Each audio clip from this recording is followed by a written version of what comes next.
Language. It's how we communicate, connect, and pass on our culture. Over 6,500 languages spoken on Earth provide a network of information that is invaluable to the survival of culture.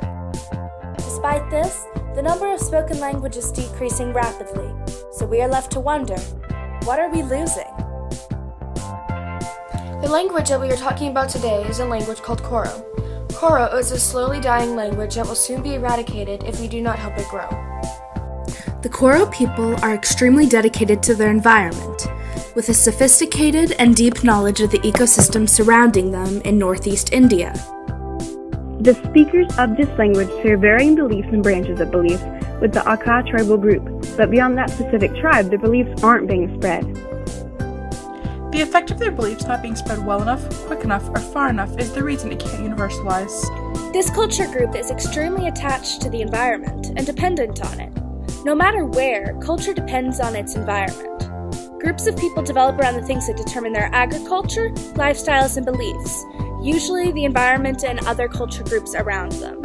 While there are no specific government policies to protect Koro, a permit is required to enter the valley. Because of this isolation, we get great examples of a community with lots of folk culture.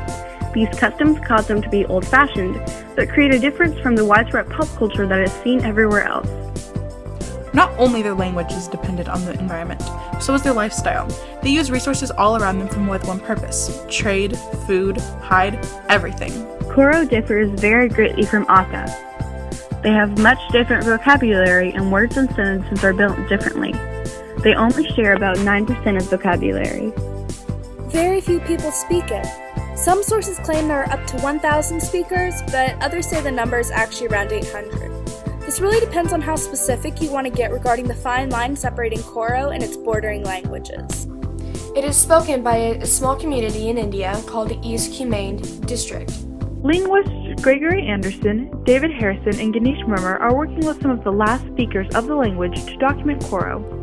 Koro isn't directly related to any specific religion. However, most of the people inhabiting the area practice Hinduism or Buddhism. Koro sounds very different than the English we're used to. For example, while we say pig, they say lily. Koro is an Indo-European language that shares most of its language tree with Aka, due to how similar the two are. Some linguists argue as to the specific group Koro belongs to because of the varying features of the language. To preserve Koro, we need to teach it to our offspring, and our offspring to theirs, and so on. Koro isn't directly related to any specific religion.